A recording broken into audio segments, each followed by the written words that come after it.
Assalamualaikum warahmatullahi wabarakatuh. Apa kabar anak-anak? Semoga semuanya dalam keadaan sehat ya. Alhamdulillah pada minggu ini kita sampai di pembelajaran subtema 2, masih di tema 7. Ayo disiapkan bukunya, buku petik 3G, dan juga buku tulis untuk tema 7. Sebelum kita mulai, marilah kita bersama-sama membaca doa sebelum belajar. Bismillahirrahmanirrahim. Raditu billahi rabba wa bil islami dina wa bi Muhammadin nabiyyan wa rasulah. Rabbi zidni ilma warzuqni fahma. Amin. Nah, sekarang disimak ya penjelasannya Bunda dengan sungguh-sungguh. Perkembangan teknologi produksi sandang. Setiap orang pasti memiliki pakaian. Ada berupa kemeja, kaos, ataupun blus. Ada juga celana panjang, celana pendek, dan rok. Kita mengenakan pakaian untuk melindungi tubuh. Pakaian itu terbuat dari bahan-bahan yang berbeda. Bahan apa saja? Bagaimana cara mengolahnya menjadi pakaian? Dan pakaian apa saja yang dihasilkan? Mari kita pelajari bersama-sama. Perhatikan teks yang berjudul Bahan Dasar Pakaian. Dari teks itu nanti kita akan menemukan ide pokok dari masing-masing paragraf. Kita baca bersama-sama ya, dan kita temukan ide pokok di masing-masing paragrafnya. Keluarga Udin memiliki banyak pakaian. Mereka memakai pakaian untuk melindungi tubuh. Ada pakaian untuk melindungi tubuh dari udara dingin atau panas. Ada pakaian untuk melindungi tubuh dari angin dan hujan. Nah, dari sini kita bisa mencari atau menemukan ide pokok dari paragraf itu. Ini membicarakan apa? Yaitu membicarakan tentang fungsi pakaian. Ya, yaitu apa? Untuk melindungi tubuh. Lanjut di paragraf kedua. Pakaian keluarga Udin ada yang terbuat dari kapas dan bulu domba. Pakaian berbahan dasar kapas banyak digunakan sebagai pakaian sehari-hari. Pakaian berbahan dasar kapas nyaman dipakai di siang hari. Pakaian berbahan dasar bulu domba dikenakan pada waktu tertentu. Pakaian berbahan dasar bulu domba menghangatkan badan pada saat hari dingin. Nah, untuk paragraf kedua, ide pokoknya di sini membicarakan tentang apa? Yaitu membicarakan tentang pakaian yang terbuat dari kapas dan bulu domba. Lanjut untuk di paragraf ketiga. Ibu Udin memiliki kain tenun yang terbuat dari serat sutra. Pakaian yang terbuat dari serat sutra termasuk pakaian istimewa. Pakaian yang terbuat dari serat sutra biasanya digunakan saat acara khusus. Nah, ini paragraf ketiga. Di sini membicarakan tentang kain tenun yang terbuat dari serat sutra. Lalu di paragraf keempat. Berbeda dengan Udin, pakaian orang-orang zaman dahulu terbuat dari kayu dan kulit hewan. Pakaian mereka sangat sederhana. Satu pakaian mereka gunakan untuk berbagai keadaan. Nah, ini membicarakan tentang apa? Yaitu pakaian orang-orang pada zaman dahulu kala. Nah, selanjutnya adalah paragraf kelima. Hampir semua bahan dasar pakaian terdapat di alam. Bahan dasar pakaian jumlahnya terbatas. Jagalah pakaianmu agar dapat digunakan dalam waktu yang lama.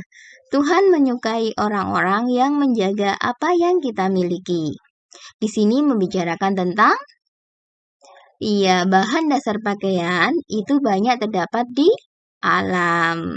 Nah, begitu ya cara menemukan ide pokok dari suatu bacaan. Ingat, ide pokok itu berarti apa yang dibahas dalam paragraf itu atau dalam bacaan itu. Oke, bisa dipahami? Kita lanjut pada materi berikutnya ya. Selanjutnya adalah mengolah bahan dasar pakaian. Pada zaman dahulu, bahan dasar pakaian itu diolah dengan cara yang sederhana, yaitu dengan dijemur hingga kering, ataupun dengan kayu yang dipukul hingga tipis-tipis, kulit hewan yang direndam dan dikeringkan. Nah, semua itu diolah menjadi pakaian.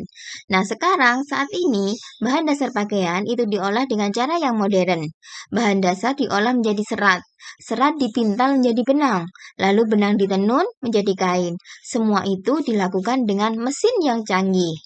Nah, cara mengolah kain menjadi pakaian juga semakin maju. Mulanya, kain dijahit dengan tangan. Namun kemudian, kain dijahit dengan mesin jahit yang digerakkan kaki.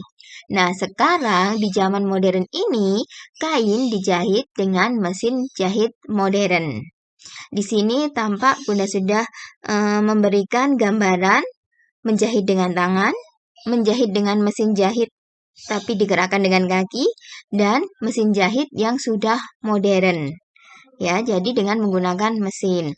Nah, di gambar berikutnya di sini ada perbedaan antara mengolah bahan dasar pakaian dengan menggunakan tangan dan dengan menggunakan mesin. Seperti bahan dasarnya. Kalau dengan tangan itu bisa dilakukan dengan pengeringan. Kalau dengan mesin, pengeringannya pun dengan mesin. Ya, untuk memintalnya kalau dengan tangan pasti membutuhkan tenaga manusia. Tapi kalau dengan mesin memintalnya lebih cepat karena dengan tenaga mesin. Menenunnya pun kalau dengan tangan itu membutuhkan tenaga manusia untuk menenun. Tapi kalau dengan mesin menenunnya dengan menggunakan mesin-mesin yang canggih. Sekarang perhatikan gambar. Di sini ada beberapa anak yang sedang melipat. Nah, bentuk-bentuk yang dapat menutupi semua bagian kertas dengan tepat saat dilipat disebut dengan bentuk yang memiliki simetri lipat. Bagaimana menentukan banyak simetri lipat pada bangun datar? Perhatikan contoh. Dari gambar tersebut, terdapat garis-garis hasil lipatan yang dinamakan dengan garis simetri atau sumbu simetri. Gambar tersebut menunjukkan bentuk bangun persegi yang memiliki 4 sumbu simetri. Jadi, simetri lipat adalah lipatan yang dapat membagi sebuah bangun atau benda menjadi 2 bagian sama besar. Perhatikan contoh bangun datar segitiga sama kaki. Ini memiliki 1 sumbu simetri. Sedangkan untuk persegi panjang memiliki 2 sumbu simetri. Jika sebuah bangun datar memiliki sumbu simetri, maka bangun datar tersebut dikatakan bangun simetris. Jika bangun datar tersebut tidak memiliki sumbu simetri, maka bangun datar tersebut dikatakan bangun tidak simetris. Perhatikan contoh persegi panjang dan segitiga sembarang pada gambar tersebut. Selanjutnya kita mempelajari tentang mengidentifikasi gerakan menjadi sebuah tarian. Gerak tubuh yang dilakukan secara berulang dan mengikuti sebuah irama disebut dengan tari. Tari biasanya diiringi dengan musik dan bunyi-bunyian. Gerak dalam tari dibedakan berdasarkan kuat dan lemahnya gerakan. Gerakan kuat pada tari biasanya ditandai dengan tempo musik yang cepat. Gerak kuat atau cepat pada tari menggambarkan semangat, riang gembira, dan amarah. Nah, untuk gerak lemah adalah gerak yang lembut. Tempo musik pengiringnya pun biasanya lebih pelan. Berikut contoh tari Pontanu atau menenun yang berasal dari Sulawesi Tengah. Bagaimana cara melakukan tarian ini? Perhatikan langkah-langkahnya. Yang pertama adalah gerakan memintal kapas. Posisinya duduk, lutut kanan menekuk ke atas, tangan kanan melakukan gerakan memutar ke arah depan, tangan kiri bergerak ke samping kiri. Selanjutnya, gerakan yang kedua yaitu gerakan menenun satu. Posisi duduk selonjor, Kedua tangan bergerak lembut ke kanan atas dan bawah, lalu ke kiri atas dan bawah. Kepala bergerak mengikuti arah tangan. Selanjutnya yang ketiga, gerakan menenun 2. Posisi duduk selonjor. Kedua tangan bergerak kuat ke arah jari kaki, lalu bergerak lembut ke arah perut. Badan membungkuk saat tangan ke depan dan tegak saat tangan bergerak ke arah perut. Yang terakhir yaitu gerakan menjemur. Posisi berdiri, kedua tangan bergerak kuat ke atas kanan. Lalu bergerak lembut ke kiri bawah. Lakukan berganti arah. Kepala bergerak mengikuti arah gerakan tangan. Setelah kita mempelajari tentang gerakan memintal dan menenun, sekarang perhatikan gambar yaitu tentang jenis pekerjaan dalam proses membuat pakaian. Dari sini kita bisa mengetahui keanekaragaman atau bermacam-macam jenis pekerjaan.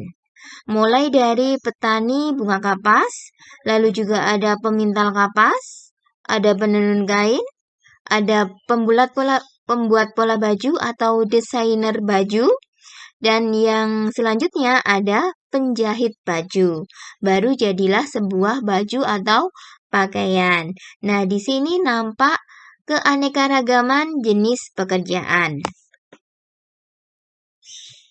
Selain keragaman jenis pekerjaan, ada beberapa keragaman di sekitar kita, yaitu keragaman kegemaran, perbedaan sifat, keragaman ciri fisik, dan lain-lain. Walaupun berbeda, kita tetap harus saling menghargai dan hidup dengan rukun. Indonesia itu terdapat banyak sekali suku bangsa. Nah, sehingga terdapat keragaman suku bangsa.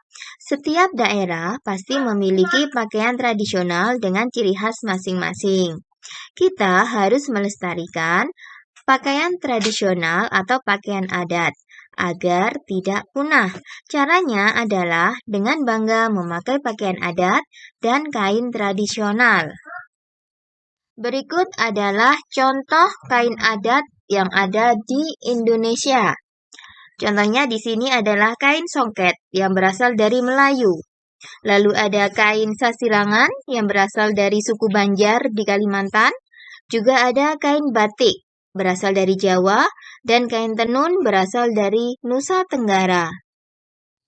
Kain adat yang paling dikenal adalah batik. Karena batik bisa kita temukan hampir di semua daerah di Indonesia. Setiap daerah memiliki batik dengan ciri yang berbeda. Batik merupakan pakaian nasional Indonesia. Sebagai rasa syukur akan kekayaan pakaian adat, bangsa Indonesia memperingati Hari Batik setiap tanggal 2 Oktober.